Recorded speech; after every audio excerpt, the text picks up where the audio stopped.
สบายดีบรรดาท่านเมื่อนี้ข้าพเจ้าจะมาสร้างคลิปวิดีโอนี้เพื่อตอบคำถามหรือตอบคำเห็นของFCท่านหนึ่งนะที่ขอสงวนส่งไว้นะซึ่งคำเห็นของท่านข้าพเจ้าได้สั่งรวมมาได้ดังนี้นะขอถามแด่เท่าก่อและนางขอเป็นคู่บ่าวสาวทั้งสองอายุบ่ถึง18 ปีได้มาคับการและลิ้นสู้นำการเฮ็ดให้นางขอได้ตั้งท้องมีลูกแล้วพ่อแม่ของฝ่ายเท่ากอจึงได้ไปขอแต่งงานกับนางขอแต่พ่อแม่ของฝ่ายนางขอบ่ยอมให้นางขอแต่งงานกับเท่ากอและยังบังคับให้นางขอต้องเอาลูกในท้องออกเฮ็ดให้นางขอเสียใจแฮงจึงตัดสินใจกินใบง่อนสารเบื่อและพ่อแม่ยังได้เอาน้ำมันเอฟซังให้นางขอดื่มเฮ็ดให้นางขอเสียชีวิตนอกนั้นพ่อแม่ของนางขอจึงได้ห้องฟ้อง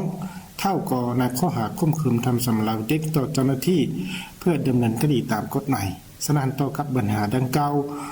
ควรมีวิธีแก้ไขอย่างไรเนาะตัวนี้ถือว่าเป็นบทโจทย์เนาะหรือว่าปัญหาที่ตั้งขึ้นมาซึ่งบรรดาทานก่อนจะไปเข้าสู่คำตอบรายละเอียดนั้นข้าพเจ้าก็ขอแสดงความเข้าใจอย่างสูงต่อคำเห็นของ FC ท่านนี้นะเพราะว่าเป็นคำเห็นที่ดีหลายซึ่งในนี้ข้าพเจ้าก็ขอเสนอให้บรรดาท่านได้รับทราบว่าการสร้างซ่องกฎหมายของข้าพเจ้านี้บ่แม่นสร้างมาเพื่อแก้ไขปัญหาให้สังคมแต่จุดประสงค์แท้ของข้าพเจ้าแม่นสร้างมาเพื่อเผยแพร่กฎหมายของรัฐให้สังคมรับรู้เท่านั้นฉะนั้นบรรดาคำตอบเกี่ยวกับบทโจทย์ของ FC ท่านนี้ข้าพเจ้าอาจจะตอบบ่ถูกต้องครบถ้วนสมบูรณ์แบบตามที่ท่านต้องการไว้และต่อกับเหตุการณ์ที่ยกมานี้ถ้าหากเป็นการสมมุติขึ้นมาก็ยิ่งเป็นกันดีถ้าหากเป็นเรื่องที่เกิดขึ้นในความจริงแท้ให้ท่านควรไปปรึกษาหรือกับทนายความเพื่อหาทางออกจึงครบถ้วนสมบูรณ์แบบซึ่งในนี้ก็ขอถือโอกาสนี้ขอให้บรรดาท่านฝากกดติดตามกดกระดิ่งแจ้งเตือนเพื่อเป็นกำลังใจให้แก่ข้าพเจ้าในการสร้างคลิปต่อไปฉะนั้นข้าพเจ้าจะมาลงตอบบทโจทย์ดังเก่าก็คือหาทางแก้ไขนำกันซึ่งมีรายละเอียดดังลุ่มนี้นะบรรดาทานบทโจทย์นี้ถือว่าเป็นอีกบทหนึ่งที่ยากพอสมควรเนื่องจากว่าในเหตุการณ์ของบทโจทย์แม้นเราได้รับฟังเพียงแต่คำเว้าหรือคำเสนอของฝ่ายใสเท่านั้นยังบ่ทันรู้ข้อมูลหรือคำเสนอของฝ่ายหญิงเถื่อฉะนั้นก่อนจะตัดสินใจว่าฝ่ายกอหรือฝ่ายขอชนะหรือแพ้นั้นจึงเป็นปัญหาฉะนั้นจึงถือว่าบทโจทย์นี้เป็นอีกบทหนึ่งที่ยุ่งยากพอสมควรในนี้ข้าพเจ้าจะขอตอบไปตามแนวความคิดทัศนะส่วนตัวของตนเองเท่านั้นบ่รู้ว่าคำตอบนั้นจะถูกต้องหรือบ่ตามที่ท่านต้องการถ้าหากมีความผิดพลาดประการใดก็ขออภัยให้ข้าพเจ้าให้บรรดาท่านถือว่าเป็นการแลกเปลี่ยนทัศนะแนวความคิดนำกันและหวังว่าจะได้รับทุกความเห็นของท่านเพื่อเป็นการปรับปรุงทัศนะแนวคิดตนเองก็คือปรับปรุงส่วนกฎหมายของเราให้เติบโตขึ้นทีละเก่าบรรดาท่านตามทัศนะส่วนตัวแล้วคิดว่าคำตอบหรือทิศทางแก้ไขปัญหาดังกล่าวน่าจะมี2ทิศทางคือดังนี้นะทิศทางที่1ให้แก้ไขไปตามกฎประเพณีหรือแนวทางที่เคยปฏิบัติผ่านมาหรือว่าอีกอย่างหนึ่งว่าให้แก้ไขในฐานะพี่น้องโดยผ่านหัวหน้าสิงเซาเฒ่าแก่แนวห่มอำนาจการปกครองบ้านเป็นขั้นพื้นฐานก่อนถ้าหากตกลงกันได้ก็ยิ่งเป็นกันดีและเฮ็ดให้พ่อแม่ทั้งสองฝ่ายเท่ากอและนางขอมีความฮักแพงกันมีความสามัคคีปรองดองครอบครัวมีความสงบสุขและได้พ่อดองแม่ดองมาครองไว้เป็นอย่างดีถ้าหากแก้ไขบ่ตกบ่แต่งบ่สามารถตกลงกันได้ฝ่ายใสหรือฝ่ายหญิงถ้าอยากห้องฟ้องห้องขอจึงเขียนคำห้องฟ้องห้องขอต่อการจัดตั้งที่เกี่ยวข้องเพื่อดำเนินคดีตามขั้นตอนของกฎหมายแต่ในนี้ข้าพเจ้าเชื่อมั่นว่าการแก้ไขขั้นพื้นฐานที่กล่าวมานั้นกับการแก้ไขขององค์การจัดตั้งที่มีสิทธิอำนาจทักษิณผลออกมาแม่นจะคือกันหรือใกล้เคียงกันเนื่องจากว่าพวกเราอยู่ในประเทศลาวแม่นได้นำใช้กฎหมายอันเดียวกันฉะนั้นการตกลงพิจารณาปัญหาต่างๆบ่ว่าขั้นพื้นฐานหรือขั้นถึงทัพนั้นผลก็จะคือกันหรือใกล้เคียงกัน แต่ถ้าหากพวกเราบ่ยอมรับผลของการพิจารณาอยู่ขั้นพื้นฐานแล้วยิ่งเดินทางไปไกลก็ยิ่งเสียค่าโล่เลื่อนหลายก็คือเสียค่าสิ้นเปลืองและหมดเงินหมดคำหรือทรัพย์สินจำนวนหลายฉะนั้นถ้าหากผลของการพิจารณาขั้นพื้นฐานพอใช้ได้แล้วพวกเราบ่ว่าไฟกอหรือไฟขอความรับห้องเอาเพื่อได้พี่น้องได้ความสามัคคีปองดองได้ความสงบสุขและได้รับความยุติธรรมตั้งแต่เริ่มต้นเลยบ่จำเป็นต้องต่อสู้คดีฮอกศาลสูงสุดจึงได้รับความยุติธรรมมานะตัวนี้ถือว่าเป็นทิศทางการแก้ไขนะที่หนึ่งนะให้แก้ไขไปตามในฐานะพี่น้องก่อนนะและอันต่อมาทิศทางการแก้ไขทางที่สองให้แก้ไขไปตามขั้นตอนของกฎหมายตัวนี้การดำเนินตามขั้นตอนของกฎหมายนี้ตามทัศนะส่วนตัวแล้วเฮาบ่แม่นผู้ได้ผู้เสียในคดีฉะนั้นข้าพเจ้าจะได้เสนอเป็น2รูปแบบในการแก้ไขคือ 1. การแก้ไขแบบมีข้อมูลหลักฐานครบถ้วนตามที่ฝ่ายกเสนอก็คือเท่ากและนางขออายุบ่ครบ18ปีพ่อแม่ของนางขอบ่ยอมให้นางขอแต่งงานกับเท่ากและยังบังคับให้เอาลูกออกจึงเฮ็ดให้นางขอตัดสินใจกินงอนสารเบื่อเสียชีวิตต่อกับเหตุการณ์ดังกล่าวนี้ข้าพเจ้าจะได้สั่งรวมบางมาตรากฎหมายที่เกี่ยวข้องมาเผยแพร่ให้บรรดาท่านได้รับรู้ไว้เพื่อเป็นข้อคิดและแนวทางเท่านั้นซึ่งในนี้ทั้งสองฝ่ายยังบ่ครบ18ปีงั้นให้อิงตามมาตรา68ของประมวลกฎหมายแพ่งนะที่ได้กำหนดเกี่ยวกับผู้บ่มีความสามารถทางด้านการประพฤติผู้บ่มีความสามารถทางด้านการประพฤติแม่นผู้บ่พ้นเกษียณอายุผู้ถูกจำกัดหรือเสียความสามารถทางด้านการประพฤติตัวนี้ถือว่าเป็นเนื้อในของมาตรา68และต่อมามาตรา69ผู้พ้นเกษียณอายุและผู้บ่พ้นเกษียณอายุผู้พ้นเกษียณอายุแม่นผู้ที่มีอายุแต่18ปีขึ้นไปผู้พ้นเกษียณอายุมีความสามารถทางด้านการประพฤติเต็มส่วนเว้นเสียแต่ผู้ถูกจำกัดหรือเสียความสามารถทางด้านการประพฤติผู้บ่พ้นเกษียณอายุแม่นเด็กที่มีอายุต่ำกว่า18ปีและมีความสามารถทางด้านการประพฤติบ่เต็มส่วนและต่อมาในมาตรา215ที่ได้กำหนดเกี่ยวกับสิทธิและพันธะของพ่อแม่ในการปกป้องสิทธิและผลประโยชน์ของลูกพ่อแม่มีสิทธิและพันธะเท่าเทียมกันในการปกป้องสิทธิและผลประโยชน์ของลูกพ่อแม่เป็นผู้ต่างหน้าตามกฎหมายของลูกที่หยันบ่ทันพ้นเกษียณอายุมีพันธะปกป้องสิทธิและผลประโยชน์ของลูกอยู่ศาลสถานที่เฮ็ดเวียกโรงเรียนและสถานที่อื่นตัวนี้ถือว่าเป็นเนื้อหาของมาตรา215ของประมวลกฎหมายแพ่งและต่อมาในมาตรา223ที่ได้กำหนดเกี่ยวกับสิทธิและพันธะของผู้ปกครองเด็กผู้ปกครองเด็กมีพันธะเลี้ยงดูศึกษาอบรมเอาใจใส่ต่อสุขภาพการห้ามเรียนและปกป้องสิทธิและผลประโยชน์ของเด็กผู้ปกครองเด็กมีสิทธิเป็นผู้ต่างหน้าของเด็กในการเฮ็ดสัญญาและการเคลื่อนไหวเวียงงานต่างๆตัวนี้ถือว่าเป็นเนื้อในของมาตรา223นะและต่อมาในมาตรา225ก็ได้กำหนดเกี่ยวกับการสิ้นสุดการปกครองเด็กการปกครองเด็กจะสิ้นสุดลงในกรณีใดหนึ่งดังนี้1เมื่อเด็กได้พ้นเกษียณอายุแล้ว2ผู้ปกครองเด็กเสียชีวิต3ผู้ปกครองเด็กเสียความสามารถทางด้านการประพฤติตัวนี้ถือว่าเป็นเนื้อในของมาตรา225ตัวนี้ถือว่าเป็นข้อกำหนดของกฎหมายที่กำหนดเกี่ยวกับเด็กที่ยังบ่ทันถึงเกษียณอายุ18ปีซึ่งตัวนี้หมายความว่าถ้าหากว่าเด็กผู้ใดหนึ่งอายุยังบ่ทันถึง18ปีถือว่าการคุ้มครองเด็กนั้นถือว่าต้องให้ผู้ปกครองหรือว่าผู้เป็นพ่อแม่นั้นเป็นผู้คุ้มครองหรือว่าชี้ขาดปัญหาทุกอย่างเกี่ยวกับการทุกการกระทำของเด็กนะตัวนี้ถือว่าเป็นเนื้อหาของกฎหมายที่ได้กำหนดเกี่ยวกับผู้ที่บ่มีความสามารถทางด้านการประพฤติหรือว่าเด็กที่อายุยังต่ำกว่า18ปีนะฉะนั้นต่อมาในมาตรา141ก็ได้กำหนดเกี่ยวกับสิทธิเสรีภาพในการแต่งดองหญิงและชายที่พ้นเกษียณอายุมีสิทธิเสมอภาพในการเลือกคู่รักตามความสมัครใจและความมักฮักของทั้งสองฝ่ายเพื่อเอาการเป็นผัวเมียบุคคลครอบครัวหรือการจัดตั้งบ่มีสิทธิบังคับหรือขัดขวางการแต่งดองของลูกหลานสมาชิกอื่นในครอบครัว พนักงานและรัฐกรที่อยู่ภายใต้การคุ้มครองของตนตัวนี้ถือว่าเป็นการกำหนดเกี่ยวกับผู้ที่ว่ามีจุดประสงค์อยากสร้างครอบครัวหรือว่าแต่งงานนั้นถือว่ามีสิทธิเสรีภาพในการเลือกคู่รักตามความสมัครใจ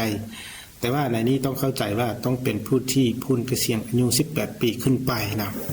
และต่อมาในมาตรา150ของประมวลกฎหมายแพ่งก็ได้กำหนดเกี่ยวกับเงื่อนไขของการแต่งดองหญิงและชายที่จะแต่งดองเอาการเป็นผัวเมียต้องมีเงื่อนไขดังนี้ 1. มีอายุแต่18 ปีขึ้นไป 2. มีความบังคับการตกลงและความสมัครใจของคู่บ่าวสาว 3. เป็นสูบเป็นห้างหรือเป็นไม้โดยมีเอกสารยั่งยืนอย่างถูกต้องตัวนี้ถือว่าเป็นข้อกำหนดของกฎหมายที่ได้กำหนดเกี่ยวกับเงื่อนไขของการอาจจะเอาการมาเป็นผัวเมียเนาะหรือว่าจะสร้างครอบครัวมาอยู่ร่วมกันฉะนั้นต่อกับเหตุการณ์หรือปัญหาดังกล่าวนี้ข้าพเจ้าก็อยากให้แก้ไขด้วยดีด้วยความสงบสุขบ่ให้มีผลกระทบต่อการจัดตั้งและกฎหมายถ้าขาดต่างฝ่ายต่างอ้างเหตุผลทางด้านกฎหมายมันจะมีผลสะท้อนทางด้านกฎหมายอย่างนักดวง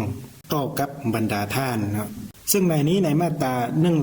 197ของประมวลกฎหมายอาญาก็ได้กำหนดเกี่ยวกับการเฮ็ดให้ผู้อื่นฆ่าตัวตาย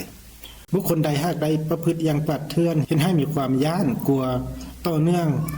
ปฏิบัติโดยบ่ถูกต้องและแบบต่ำต้อยต่อผู้อื่นที่อยู่ใต้การเบิ่งแยงดูแลของตนซึ่งเป็นเหตุให้ผู้เกี่ยวฆ่าตัวตายจะถูกลงโทษตัดอิสรภาพแต่3 ปีหา7 ปีและจะถูกปรับหมายแต่5 ล้านกีบหา20 ล้านกีบในกรณีเฮ็ดให้การฆ่าตัวตายแต่2 คนขึ้นไปจะถูกลงโทษตัดอิสรภาพแต่5 ปีหา10 ปีและจะถูกปรับหมายแต่10 ล้านกีบหา50 ล้านกีบตัวนี้ถือว่าจับเป็นประเภทผลสะท้อนของกฎหมายต่อกับการเฮ็ดให้ผู้อื่นฆ่าตัวตายหรือว่าเสียชีวิตนะและต่อมาในมาตรา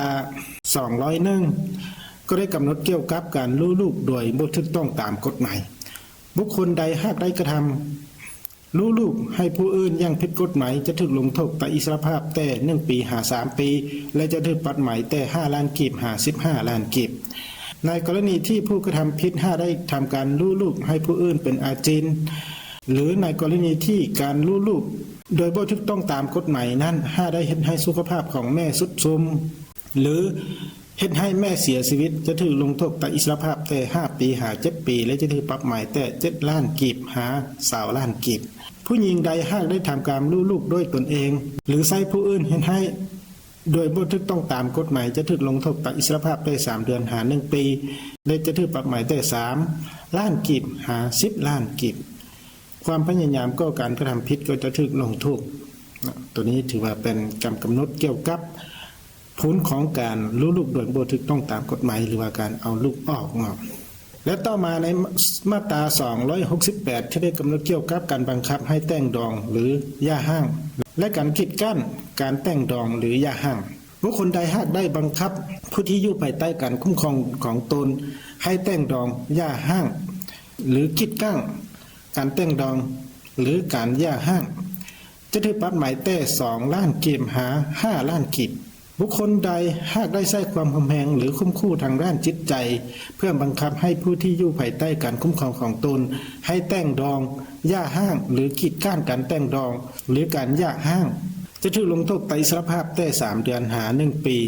หรือดับสร้างโดยบ่ตัดอิสรภาพและจะถูกปรับหมายแต่3 ล้านกีบหา10 ล้านกีบในกรณีการบังคับเด็กอายุต่ำกว่า18 ปีให้แต่งดองจะถูกลงโทษตัดอิสรภาพแต่1 ปีหา3 ปีและจะถูกปรับหมายแต่4 ล้านกีบหา15 ล้านกีบตัวนี้ถือว่าเป็นการกำหนดเกี่ยวกับการบังคับหรือว่าการกีดกั้นบ่ให้แต่งดองหรือว่าการบังคับให้แต่งดองอย่างต่างๆตัวนี้ถือว่าเป็นได้กำหนดเนื้อหาอย่างจ้าแจ้งนะและต่อมาในมาตรา269ก็ได้กำหนดเกี่ยวกับการแต่งดองกับเด็กบุคคลใดหากได้แต่งดองกับเด็กที่มีอายุต่ำกว่า18 ปีลงมาจะถูกลงโทษตัดอิสรภาพแต่3 เดือนหา1 ปีหรือดับสร้างโดยบ่ตัดอิสรภาพนี้จะถูกปรับหมายแต่2 ล้านกีบหา5 ล้านกีบบุคคลใดหากได้อนุญาตให้เด็กที่ยังบ่ทันถึงเกษียณอายุ18 ปีแต่งดองก็จะถูกลงโทษในสถานเดียวกันตัวนี้ถือว่าเป็นการกำหนดเกี่ยวกับการอนุญาตหรือว่าการแต่งดองกับเด็กตัวนี้ถือว่าเป็นการอธิบายและเผยแพร่บรรมาตรากฎหมายในประมวลกฎหมายแพ่งและประมวลกฎหมายอาญา เพื่อยกมาสมเทียบกับเหตุการณ์ที่เกิดขึ้นตัวนี้นะเพื่อให้บรรดาท่านมีความเข้าใจและเป็นข้อคิดให้บรรดาท่านแต่ในนี้ข้าพเจ้าจะบ่ได้ให้คำตอบอย่างจะแจ้งว่าต้องเฮ็ดอย่างนี้ต้องเฮ็ดแนวนั้นบ่สามารถให้คำตอบได้นะมีแต่เผยแพร่กฎหมายไปตามเนื้อในของกฎหมายให้บรรดาท่านได้รับรู้เท่านั้นนะแล้วต่อมาในข้อที่2นะหรือว่ารูปแบบการแก้ไขแบบที่2ก็คือการแก้ไขแบบมีข้อมูลหลักฐานครบถ้วนสมบูรณ์แบบนะตามที่พ่อแม่ใฝ่ขอห้องฟ้องเท่าก่อข้อหาการข่มขืนทำสำเราเด็กนะตามกฎหมายตัวนี้ถือว่าเป็นข้อมูลของฝ่ายขอนะที่ได้เสนอต่อฝ่ายกอนะซึ่งในกรณีนี้ถ้าหากว่ามีข้อมูลหลักฐานนักแน่นว่าฝ่ายกอเป็นฝ่ายข่มขืนทำสำเราเด็กแม้นจะได้มีผลสะท้อนทางด้านกฎหมายคือนะตัวนี้ในมาตรา149ของประมวลกฎหมายแพ่งก็ได้กำหนดเกี่ยวกับการร่วมประเวณีก่อนการเป็นผัวเมียเมื่อมีการร่วมประเวณีก่อนกันเป็นผัวเมีย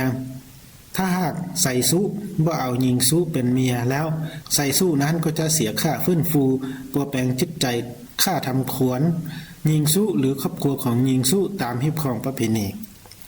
ในกรณีหญิงสู้หากบ่เอาใส่สู้เป็นผัว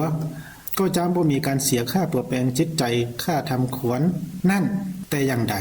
ในกรณีที่มีการถือพานอกจากจะได้เสียค่าทำขวัญแล้วใส่สู้ยังต้องได้เสียค่าออกลูกหรือรู้ลูกค่าอยู่กรรมและรับผิดชอบค่าใช้จ่ายที่เกี่ยวข้องบ่ว่าในกรณีใดก็ตามใส่สู้มีพันธะเลี้ยงดูลูกที่เกิดมานั้นจนกว่าจะพ้นเกษียณอายุ18 ปีตัวนี้ถือว่าเป็น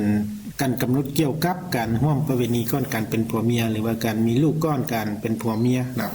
และต่อมาในมาตรา248ของประมวลกฎหมายอาญาก็ได้กำหนดเกี่ยวกับการข่มขืนทำสำเราบุคคลใดหากได้ใช้กำลังใช้อาวุธนับคู่ใช้ยาสลบใช้สิ่งมึนเมา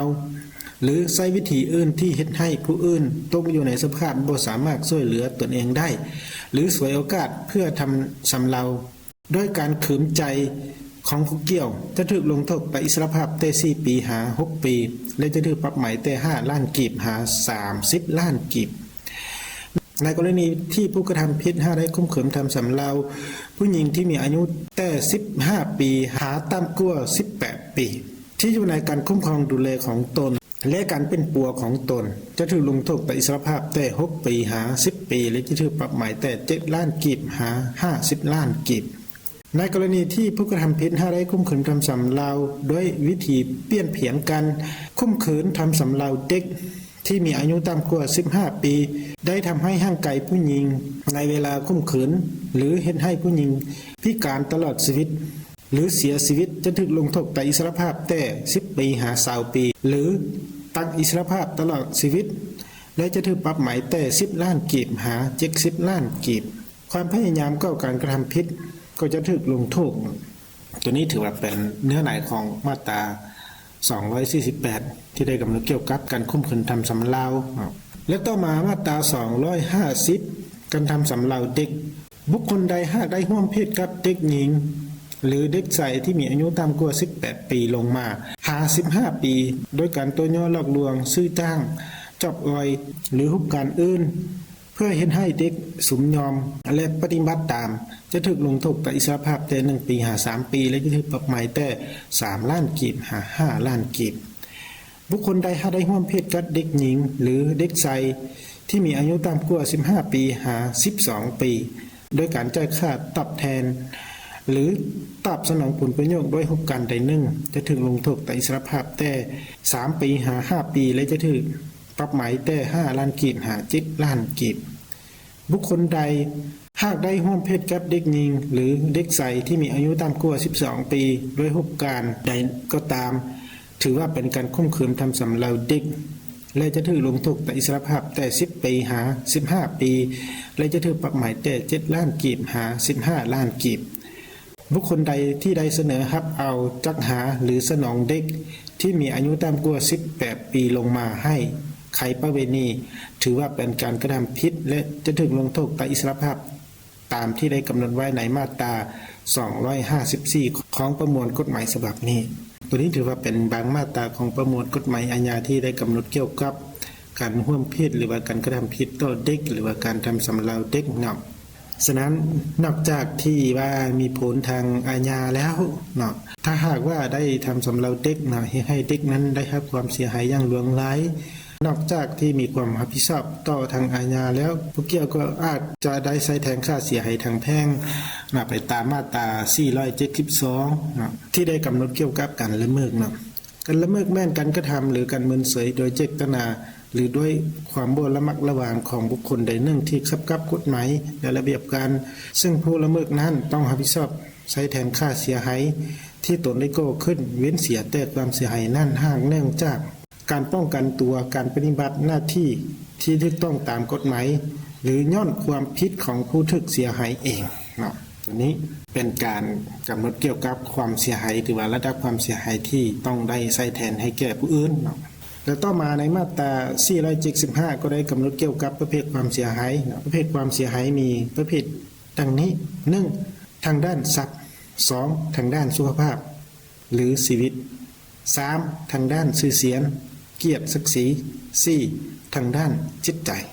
ตัวนี้ถือว่าความเสียหายมันจะรวมอยู่ใน4ประเภทตัวนี้นะถ้าหากเราได้ก่อความเสียหายทางด้าน4ประเภทตัวนี้ต่อผู้อื่นเราต้องมีพันธะรับผิดชอบต่อความเสียหายดังกล่าวเนาะตัวนี้ถือว่าเป็นบางมาตราของกฎหมายที่เกี่ยวข้องกับเหตุการณ์ดังกล่าวเนาะเป็นการยกบางมาตราเพื่อมาสมเทียบให้บรรดาท่านได้รับรู้ได้เข้าใจเนาะต่อผลของกฎหมายแล้วต่อมาบรรดาทานต่อกับปัญหาที่เกี่ยวกับพ่อแม่ยังได้เอาน้ำมันเอฟซันให้นางขอดื่มเห็นให้นางขอเสียชีวิตนี้นะปัญหานี้ตามทัศนะส่วนตัวแล้วคิดว่าบ่มีพ่อแม่ผู้ใดที่ใจดำขนาดนี้นะทั้งที่เป็นลูกของตนเองแท้แม่นบ่สามารถนำเอาสารเคมีหรือน้ำมันเอ็กซังให้ลูกตนเองดื่มเพื่อเฮ็ดให้ลูกเสียชีวิตเป็นปัญหานี้ตามทัศนะส่วนตัวแล้วคิดว่าน่าจะเป็นไปบ่ได้นะอาจจะบ่มีเหตุการณ์นี้เกิดขึ้นนะถ้าหากจะเกิดขึ้นจริงนะหรือว่ามีความจริงนั้นก็จะเป็นกรณีที่ว่าเป็นการหลงกลหลงเชื่อผู้อื่นที่บ่มีความรู้ทางด้านเทคนิควิทยาศาสตร์นะที่อ้างว่าในเมื่อลูกนางขอกินใบง่อนหรือสารเบื่อแล้วให้ดื่มน้ำมันเอ็กซังนะสามารถล้างสารพิษสารเบื่อได้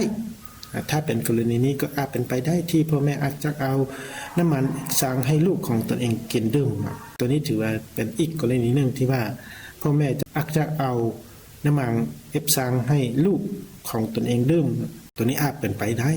และบรรดาท่านถึงอย่างใดก็ตามในการเสนอของข้าพเจ้านี้เป็นเพียงการนำเสนอบางวิธีทางอ้อมและเป็นการเผยแพร่เนื้อในบางมาตราของกฎหมายให้บรรดาท่านได้รับรู้เท่านั้นฉะนั้นอาจารย์โบแมนการแนะนำวิธีการแก้ไขปัญหาดังกล่าวให้ครบถ้วนสมบูรณ์แบบฉะนั้นก็ขอให้บรรดาท่านพยายามไปหาทางแก้ไขหรือหาคำตอบเอาเองจึงเป็นคำตอบที่ถูกต้องตามที่ท่านต้องการเนาะสิ่งสำคัญแม่นความแก้ไขอยู่ขั้นพื้นฐานขั้นพี่น้องให้รู้เรื่องด้วยดีเป็นหนทางที่ดีที่สุดเลยบ่ต้องแอบอ้างว่าเรามีผู้นั่นผู้นี้เป็นผู้ใหญ่ไฟสูงบ่หรือว่ากฎหมายนั่นกฎหมายนี้มันได้กำหนดความผิดนั่นความผิดนี้อย่างจ้าแจ้งแล้วถ้าบ่ดำเนินไปตามขั้นตอนนี้ขั้นตอนนั้นถือว่าเฮาบ่ยอมบ่ต้องคิดโน่นนั่นเนาะเฮาควรตกลงปัญหาให้รู้ล่วงไปด้วยดีตั้งแต่เริ่มต้นบ่ให้ต่อสู้บ่ให้เอาเรื่องเอาราวนํกันเนาะฉะนั้นถ้าหากว่าถึงเฮาจะสู้ต่อไปถึงขั้นตอนสุดท้ายของกฎหมายก็ตามก็จะพบความยุ่งยากพอสมควรและก็จะเฮ็ดให้การเสียเงินเสียคำอย่างหลวงหลายและแตกแยกความสามัคคีเสียความฮักความแพง